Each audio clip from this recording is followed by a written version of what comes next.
Welcome to another episode of Ask the Expert on Contingent Workforce Strategies LinkedIn Group. I'm Jeff Nugent, and I'm ecstatic about the topic today, especially the timing of the topic couldn't be any better, and also the guest we have on the show today. So we're going to be talking about achieving your goals. And tail end of last year, you start your planning for 2024. You start trying to get your plan done, and then all of a sudden you're into middle of February and you're going, I haven't done anything to achieve my goals. And so I'm here with the amazing Michelle Cox, who has a long history in the contingent workforce space as running one of the larger telecom programs in the industry, and also has grown, and really your practice these days is executive coaching and helping people achieve their goals. So welcome, and thank you for taking the time to speak with us today. So excited to be here, Jeff. You're always my favorite person, so wouldn't have it any other way. Well, like when we were talking the other day and this came up as a topic, I was just like, we got to talk on it, because it always happens that you are on a call and you realize you're scheduling something and you've already lost 2 months in the year and you're behind on your plans, right? So the whole idea of, how do you achieve your goals, and that topic of how do you actually go and do it versus just plan for it, right? And so some of that is in the mind, some of that is in some techniques of getting stuff done. And, what's your thoughts in general on that? Yeah, so I would say personally and professionally, this goes across like every realm. It doesn't matter like what it is. But generally speaking, I would say that the obstacles that get in people's way is typically, if I boil it down, it's time, money, resources, and they look at those as their limitations. And a lot of it's mindset too, of thinking, I can't do it, or I don't know how to do it. And so you just stay stuck, and because you're scared, truly, you're scared to actually do something differently than you've ever done versus actually doing something. The ones you talk about, I don't actually see them as obstacles. They are obstacles when you take a step back and you got to figure a way out. But really, are they obstacles, or are the resources there often to get things done, especially if you've planned it? If you've planned ahead and you said, okay, I'm going to put this as an objective for next year, you've probably thought through some of that stuff, right? And is it more the fear as well, or getting into your head why you can't start? Yes. So a lot of it's like if you go down to the root of it, it's you're in your head. Yeah. And because all you're doing is thinking about it, I don't have enough time. I don't have enough money. I don't have enough resources. And so you're just having the conversation with yourself over and over and over again. And it's not reality. Like you have time, you're just choosing to spend your time other places. There's likely money available. You're just spending your money other places. And there's resources all around us. It's just a matter of us going out there, being vulnerable, and setting our ego aside to actually ask for the resources or ask for help. Yeah. And that's the biggest thing. That's so huge when you talk about that, right? Because there is a fear of embarrassment often, and it's reputational, right? So we're often taught to always have a stiff upper lip or a brave face and smile, right? Whatever the circumstances are, and nobody will express their fear or their needs along the way and talk about them often ahead of time. Because I think if you have a plan and you say you're going to do it, and then you talk to all of the different stakeholders, let's say you need to participate to offer those resources to you, they start to think about it, and they start to think about helping you along the way too. So you can never start too early I think, in a lot of those cases, especially if they are obstacles, and there are going to be money obstacles that you're going to have to talk to finance, talk to your bosses, talk to other people, talk to investors. If you're on the vendor side and you're trying to get some money to launch a business or something like that, I don't think you can ever start too early to start to help them understand your needs. And as you move along and you achieve some of the milestones along the way that you said you wanted to do, then they jump in and take ownership and want to help you. That is the biggest piece. Like, it's enrolling to people when you start having conversations about what's possible. So people get enrolled in the whole, oh, I'm creating this, or this is what's possible if we do this. And the possibility conversation of, if we do this, this is what the outcome is. And that's the possibility. So as an example, when I was bringing in our external MSP to internal MSP, I didn't know how the heck I was doing it. I mean, quite frankly, I had never done it. So I didn't know how I was going to do it, but I said I was going to do it. And so I had to go out there and start having a lot of conversations and start enrolling people in what the possibility was of bringing it internal. And I still didn't know how I was going to do it, but those conversations, people were enrolled in the possibility. And so they were like, yes, raising their hand saying, I want to help. How can I help? And it wasn't just internal, it was external. It was other different people out there, clients out there saying, hey, you can come shadow us for a day because we have an internal program. I was like, thank you. So I could learn from other people. And other vendors and things like that have seen programs, you start to reach out to and gain tidbits of information that you can piece together to say, okay, now I understand this more. And as you're planning along the ways, you can build your plan and fill in some of those, let's call them mysteries, right? That often psychologically hold you back from it because you see it as the fear of the unknown, right? And without that kind of those puzzle pieces being filled in, that you get into your head to say, oh, am I taking too big of a risk here, right?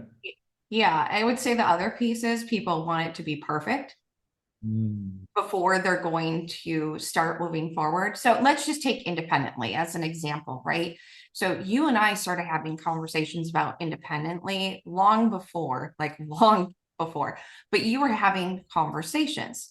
The product wasn't necessarily ready yet, but you were in conversation with all sorts of different people knowing it. And that is the biggest thing. You started taking action every single day towards what you were going to be launching independently. And you didn't have it all tied up in a pretty little bow. It's still not a perfect bow, but but it's coming along quite nicely. And yes, it's been a journey.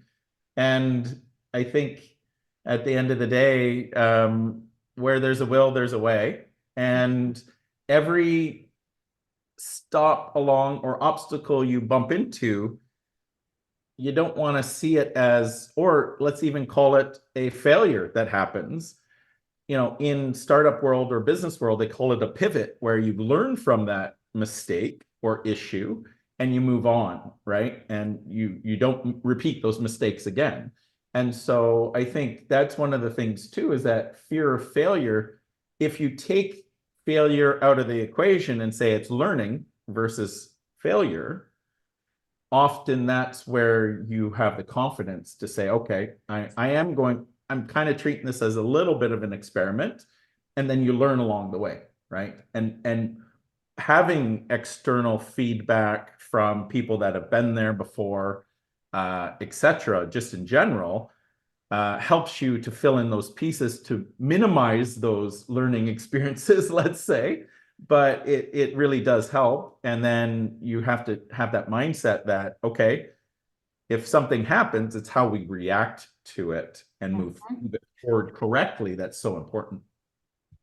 Yes. And here's the difference, Jeff, in this is like you have a growth mindset or a fixed mindset. If you have a growth mindset, you're looking at you're not looking at it as a failure. You're looking at it as, how can I grow from this? What can I learn from this? How can I move it forward?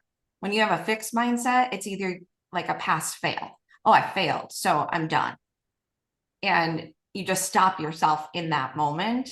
And that's the difference between the two. If you have a growth mindset, you're like, okay, how can I move this forward? And that's the super cool thing when you start identifying that and you can move from a fixed mindset to a growth mindset, and you can start building that muscle. It just takes practice, like over and over and over again. Yeah, because other than that, you become a very good planner, right? Mhm. You then put all these obstacles in front of you that then if you're fearful of them, because there's this probability of failure against these obstacles, you end up not even moving even steps forward, right? Exactly. You'll stand back and say, oh, I'm comfortable in my own situation, right? Very comfortable. Yes. And let's just face it, all the growth happens outside of like the comfort where you're comfortable. You finding yourself comfortable, like that should be a red flag for yourself to be like, okay, what do I need to do to make myself uncomfortable so I can continue growing? So, there's a process, a method, let's call it, to the madness of this. So, because I think we've talked around it, but really it's part of a process to say, okay, I've created a plan. There's a lot of unknowns within this plan. There's resource needs within this plan. And then there's, okay, other steps in this process that we have to achieve, where like you've done this with a lot of the people that you coach. And where do you start often in then building that confidence to actually make those steps forward, right? Yeah, I would say there's like two things that I would focus on is being intentional. That's number one. Without intention, like it doesn't matter, right? You could sit there and have a plan altogether, but if you're not intentional to do something about that plan or to actually execute on the plan, then it doesn't really matter. The second piece is take action every single day. And it can be the smallest minute action, but take a step every single day towards where you want to be. And they sound so easy, and they are the two things that people just forget to do. It's like the easiest steps, the easiest things aren't so easy. Yeah, well, and I would almost combine them to a certain respect. Both of those words are so important. Intentional action towards your goals, right?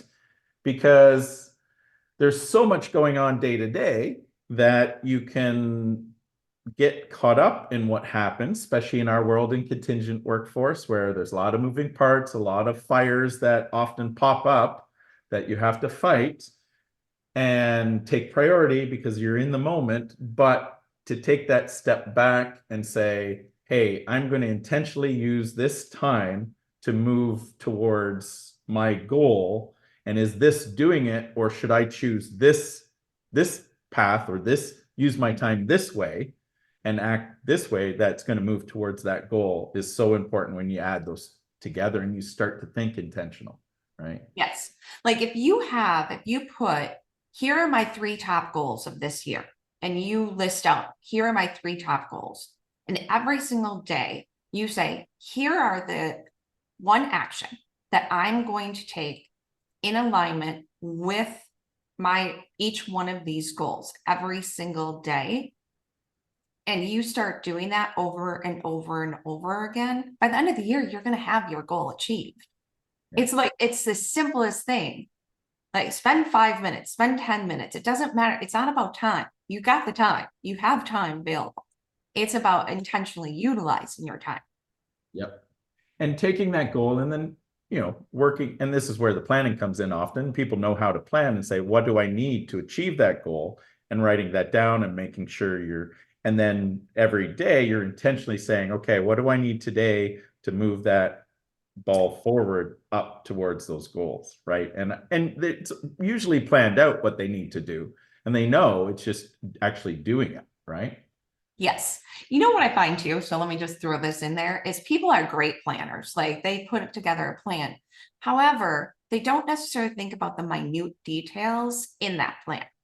And sometimes if you just add in the minute details into your plan, it makes it taking that action easier to do every day because it doesn't seem like instead of saying, I have to create a proposal, because that's one of the action items that you have in your plan. But I have to put an outline together for the proposal. And that's a much easier, like, than Yeah. I have to put the whole proposal together. No, I have to create an outline. Then the next day is I'm going to create the subsection of this one part of the outline Oh yeah. and Oh, keep that's, and going. especially today with like a chat GPT, I have to say, if you are intentional and you say, I got to build this framework for this proposal, and you have some of the content or the purpose of it, it will build at least the basic frameworks and start you in that direction. So using your time wisely now, using some of these tools, will help build it out and take away that mystery, right? Oh my It's God, been, beautiful. yeah, Because that's a resource that you have available to you. You have ChatGPT. As an example, that's a resource. yeah. So it doesn't always have to be people as a resource. It can be a product. It could be a tool. It can be multiple different things when you're thinking about resources. And that's a beautiful example. Yeah, and quite honestly, it's, you know, I found I've used it. I've been lucky enough in life to a certain respect that I've been called resourceful. For some reason, there's a creativity that you go, okay, how do I achieve this? And you figure it out, and I'm maybe either silly enough that I just do it sometimes before thinking, and then I learn along the way.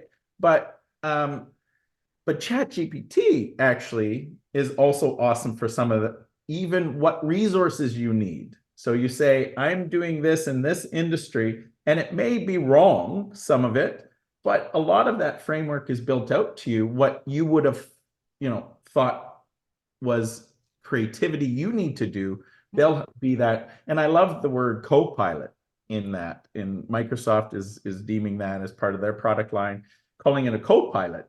Because if it's a co-pilot, just use it, right? As that. Don't take it as Bible, right? Take it as, hey, this is helping me along the way. I'm going to use my resources and my thought processes. But it's a tool that can be, like you say, a resource to help you along the way.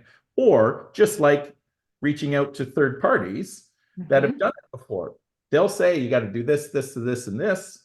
And those might have been, things you didn't know, right? Yeah, I feel like people's basic human need is or desire is they want to be helpful. Yeah. So the more that you're willing to take a step back and say, I'm going to put my ego aside, people want to help naturally. That it's like in human nature to want to help other people. Like, and so if you start going into a conversation with, they want to help me, and you like let go of any of your fears or anything of that that's coming up for you, then people will actually want to help you. Yeah. They'll And raise their so hand. important to frame it that way too. Instead of coming in and thinking you're the expert and you're embarrassed, so you got to put on that brave face and talk intelligently. You say, I'm just starting out here.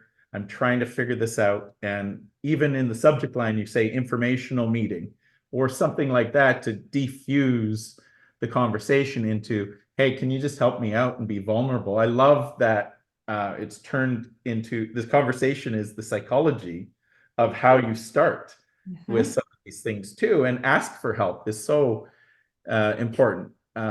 It's funny because especially the newer generations, and I hate to say newer generations, but they always think they're solving the problem for the first time, right?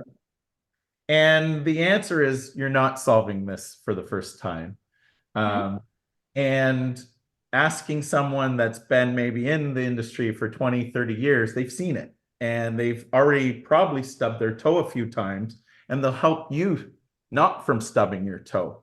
So touch base with them, be vulnerable, and have some good conversations and saying, hey, I'm starting this up, or I'm thinking about this. What are your thoughts? And you'll get a lot of information. And it's not just ChatGPT information, it's actually people who've been there, done that, and have connections and can help you along the way, probably more than you thought they could, right? Yeah. I would say out of the people in this industry, so let's just talk in this industry in general, the people that are coming to launch a product or service, I find what has made people, the people that are the most successful in this industry that have done that, they're the ones that have gone out early and had conversations with potential clients. They're getting feedback. They're saying, here's what I have so far. Can you give me feedback? You're an expert. And they're getting multiple, they're just piling in all the feedback. And then they're taking that feedback and they're implementing it into their product or their solution or their service or what have you. Those are the folks that are the most successful that I found in this industry. There's no question. And when you bring that up, it's so true. Like, we always talk about the trust relationships that have been built in our industry over 20, 30 years. And some see that as hard to break into. It's actually not that hard. We've seen a lot of vendors and even program leads that act vulnerable, have the conversations, ask for feedback, end up getting the feedback for their product, but even more so, they're getting they're building relationships with those in those trusted circles that can help you with your go-to-market. I remember when I first started my first company trying to get into this industry, you're working hard and you're like trying to make phone calls and you're marketing and you're doing all these things to get any little lead. Whereas after 30 years, you kind of go, oh, I'll just call so-and-so that I worked with over there and here, and or somebody that knows so-and-so, and we'll just set up a meeting. Like, those are very hard to come by, that trust in our that's been built up over in the what's it called, social capital, I guess is the word for it. It's so important to that will help you leapfrog and help you achieve your goals quicker, especially if you're a vendor looking at trying to break into markets where there's a lot of vendors knocking on doors, but it's trusted circles that can open those doors for you. And it's almost the same on the program side, where the information that, say, someone who has done a internally managed program in the past, to reach out and say, hey, I'm thinking about this and I'd love some feedback. I don't know what I don't know, and be vulnerable, and you'll receive that and you'll be so further ahead. Yeah, I can't tell you how many times I've reached out to you, reached out to just my entire network that I've known throughout the years. If I don't know something, it's not just, oh, I'm going to try to do it by myself. Yeah. I'm going to reach out and be like, hey, Jeff, do you know X, Y, and Z? Or who do you know that can help me? Or what have you? And it's people are so willing to be like, hey, let me introduce you. Or go to this person. Or they're going to provide direction and help you along the way. So leverage the people that is in your social network. And they'll be more than willing to give you direction, introductions, etc. And the world is smaller and smaller, right? With things like LinkedIn and various groups and conferences where you bump into people and you can start building those relationships and reaching out to people that you haven't met even across the world, right? And the beauty of technology is you can just ask for a meeting and then you can Zoom as opposed to having to fly and meet someone, those kind of things. And it's really not a huge investment on the part of people that have the information either. And so if you ask in the right ways, often they're willing to help, right? Yeah, 100%. 100%. It's funny. So we started with achieving goals, and it could have been a very systematic conversation, which I think we have a lot of planners probably listening, and you are very good at helping people set their plans and goals and things like that in a very systematic way. But it's really overcoming the fear of starting so that you start doing is the key, I think. And so it became okay, where do we become resourceful, and talking to people using tools like the internet and ChatGPT and different things will help you on your path to overcoming any obstacles you may bump into along the way. So very fantastic, amazing conversation with you, Michelle, as always. So I want to thank you for being on the show and providing the advice and, taking the time out to help us all achieve our goals now that we're well into 2024. You're so welcome. Anytime. Always happy to come back.